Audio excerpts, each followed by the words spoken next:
بسم اللہ الرحمن الرحیم۔ السلام علیکم ناظرین، امید ہے آپ لوگ خیریت سے ہوں گے۔ ناظرین، بہت افسوسناک خبر ہے، مراکش میں جو ہے وہ زلزلہ آ گیا ہے، اور زلزلے کے سلسلے میں جو ہے بہت سارے جو ہے دیہات جو ہے صفحہ ہستی سے مٹ گئے ہیں، اور تقریباً اموات جو ہیں 2500 کے قریب جو ہے وہ اموات ابھی تک جو ہے وہ سامنے آ چکی ہیں، اور 2000 سے اوپر کے قریب جو ہیں تقریباً زخمی ہیں۔ اور ناظرین، یہ جو زلزلہ ہے اتنی شدت کا زلزلہ تھا، اور اس کا جو مرکز تھا وہ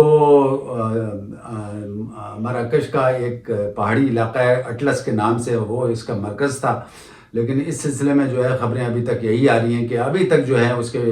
جو ہے آفٹر شاکس آ رہے ہیں۔ ریسکیو کے لیے انتظام ہو چکا ہے، ریسکیو پارٹی وہاں پہ موجود ہیں، کام ہو رہا ہے، لیکن مسلسل ابھی جو لوگ ہیں وہ اپنے پیاروں کو ملبے تلے جو ہیں وہ ڈھونڈ رہے ہیں۔ اور مراکش کی حکومت نے بھی 3 روزہ سوگ کا اعلان کر دیا ہے۔ کہہ رہا ہے کہ یہ اس صدی کا سب سے بڑا زلزلہ ہے جو مراکش میں آیا ہے، اور یہ 2 دن ہو گئے ہیں اس کو، اور اس سلسلے میں ابھی تک جو ہیں آفٹر شاکس آ رہے ہیں۔ ناظرین، ہماری دعا ہے کہ اللہ تعالیٰ وہ تمام جتنی ہلاکتیں ہوئی ہیں ان کی اللہ تعالیٰ مغفرت کرے، اور جو لوگ زخمی ہیں ان کو اللہ تعالیٰ جلد سے جلد صحتیاب کرے۔ خبر جو ہے پاکستان پشاور میں جو ہے وہاں پہ ایک بڑا دھماکہ ہوا ہے، وہاں جو ہے ورسک روڈ پہ یہ دھماکہ ہوا ہے، اور اس سلسلے میں بھی کافی جو ہے وہ خبریں آ رہی ہیں کہ اب تک کے جو ہے تقریباً جو خبر آئی ہے اب تک کے تقریباً 4 جو ہیں اس میں اموات ہو چکی ہیں، اور اس کے علاوہ زخمیوں کی بھی اطلاع آ رہی ہیں۔ تو اللہ ان کو بھی جو ہے جتنے بھی لوگ اس وقت پریشان ہیں پشاور میں، اللہ ان کو، اور جو اس میں اگر مر گئے ہیں تو ان کی اللہ مغفرت کرے، اور جو زخمی ہیں ان کو اللہ جلد سے جلد صحتیاب عطا کرے۔ یہ تو آپ کو پتہ ہے کہ جو نگراں حکومت ہے اس وقت جو ہے بڑے بڑے اقدامات کر رہی ہے، خاص طور پہ اسمگلنگ کے سلسلے میں، اور خاص طور پہ جو ہے وہ ایرانی تیل کی جو درآمد ہو رہی تھی اس سلسلے میں بھی خاصے اقدامات ہو رہے ہیں، اور اسی سلسلے میں ذخیرہ اندوزی کے سلسلے میں بھی کافی اقدامات ہو رہے ہیں۔ اور اسی اقدامات کی نظر کے صورت میں آپ کو نظر آ رہا ہے کہ ڈالر بھی جو ہے وہ کم ہوتا جا رہا ہے، روپے کی قدر بڑھتی جا رہی ہے، اور وہ اب جو سنا ہے وہ ابھی 300 سے نیچے بھی آ چکا ہے۔ یہ آج کی خبر ہے۔ اب آپ کو پتہ ہوگا کہ اس وقت جو ہے ناظرین 722 جو ہیں وہ ہمارے یہاں ایسے ڈیلر ہیں، کرنسی ڈیلر، جو کہ ہونڈا جو کہ ہے حوالہ ہنڈی کا کاروبار کر رہے ہیں، اور حوالہ ہنڈی کے سلسلے میں جو ہیں یہ 722 جو ہیں مختلف شہروں میں، بڑے بڑے شہروں میں جو ہیں یہ کام کر رہے ہیں، اور جس میں جو کراچی، لاہور، اسلام آباد،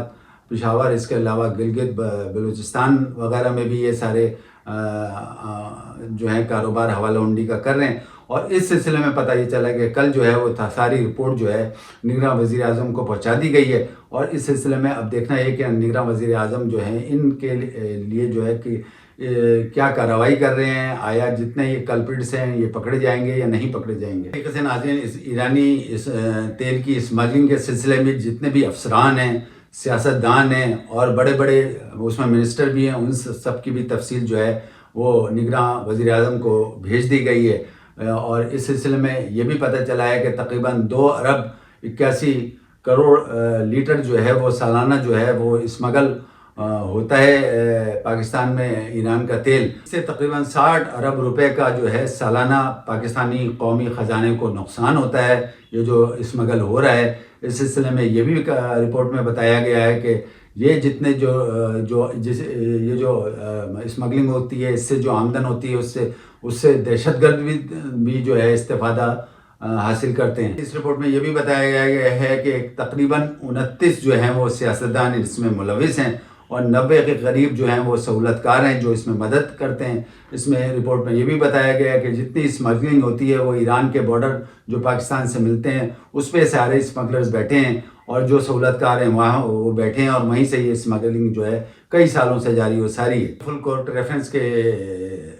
سے خطاب کرتے ہوئے یہ بھی کہا کہ نئے جو چیف جسٹس ہیں ان کے لیے میرے پاس نیک تمنائیں ہیں، اور امید ہے کہ وہ بھی اچھا کام کریں گے۔ اس کے ساتھ ساتھ انہوں نے یہ بھی کہا کہ جو ہے 9 ماہ کے اندر میں نے اتنی تنقید کے باوجود ایک از خود نوٹس لیا ہے، اور انہوں نے اس کے علاوہ یہ بھی کہا کہ مجھے امید ہے کہ آگے بھی سپریم کورٹ جو ہے وہ اسی طریقے سے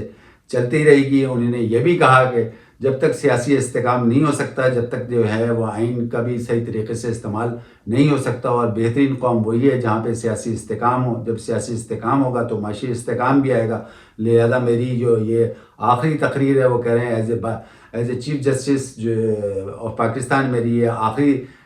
تقریر سمجھی جائے تو اس سلسلے میں انہوں نے نیک تمناؤں کا جو ہے وہ اظہار کیا ہے کہ آئندہ بھی سپریم کورٹ اسی طریقے سے فیصلے کرتی رہے گی. اس کے ساتھ انہوں نے یہ بھی کہا کہ آگے چیف جسٹس کے لیے کافی آسان ہو جائے گا، کیونکہ جتنی محنت اور جتنی تنقید اب تک کے جو ہے وہ ہو چکی ہے 2023 میں وہ کافی ہے. آگے جو ہیں مسائل اتنے نئے چیف جسٹس کے لیے نہیں ہوں گے. انہوں نے یہ بھی کہا کہ جتنے 2023 میں یعنی میرے دور میں جتنے بھی کیس سپریم کورٹ میں نمٹائے گئے ہیں، اس سے پہلے ادوار میں جو ہے جو پرانے چیف جسٹس تھے ان کے دور میں اتنے جو ہے مقدمات جو ہے وہ نہیں نمٹائے گئے جتنے میری عدالت میں نمٹائے گئے ہیں. تو یہ بھی بڑی ایک خوش آئند بات ہے، اور میں آئندہ بھی امید کرتا ہوں کہ یہ سپریم کورٹ اسی طریقے سے کام کرتی رہے گی. بجلی کی مہنگائی کے سلسلے میں دیکھا جائے تو آپ کو پتہ ہے کہ گردشی قرضے کتنے ہو گئے ہیں. بجلی کے سلسلے میں ہی جو ہے 2300 ارب روپے کا قرضہ ہو گیا ہے، اور جتنی پاکستان کی آمدن ہے اس سے زیادہ جو ہے وہ سود میں پیسہ چلا جاتا ہے. اسی طریقے سے اب سنا یہ کہ گیس کا بھی جو ہے قرضہ جو ہے وہ 2300 ارب سے زیادہ ہو چکا ہے. اور آپ کو پتہ ہے کہ ٹیکس کی مد میں انتہائی جو ہے وہ عوام ہی پس رہے ہیں، غریب عوام پس رہا ہے. اور جتنے جو ہے ٹیکس کے سلسلے میں جو ہیں کھربوں روپیہ جو ہے وہ آپ کا PIA اسٹیل مل اور اس کے علاوہ اور دوسرے ادارے جو بڑے بڑے جائنٹ ہیں وہ کھا جاتے ہیں. اب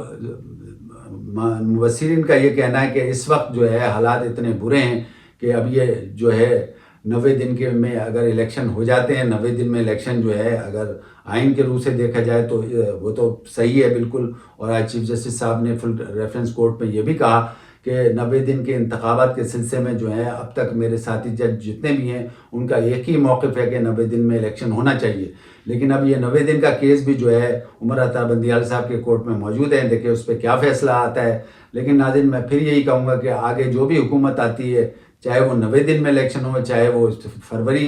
مارچ میں الیکشن ہو، جو بھی آتی ہے حکومت، اول تو حکومت کسی ایک پارٹی کی تو آئے گی نہیں. جو حالات نظر آ رہے ہیں اس حالات میں تو ہے کولیشن گورنمنٹ ہی بنے گی. اب وہ 3-4 جماعتوں کی اگر کولیشن گورنمنٹ بنتی ہے تو بھی ان تینوں چاروں جماعتوں کے سربراہان اور سیاستدانوں کو یہ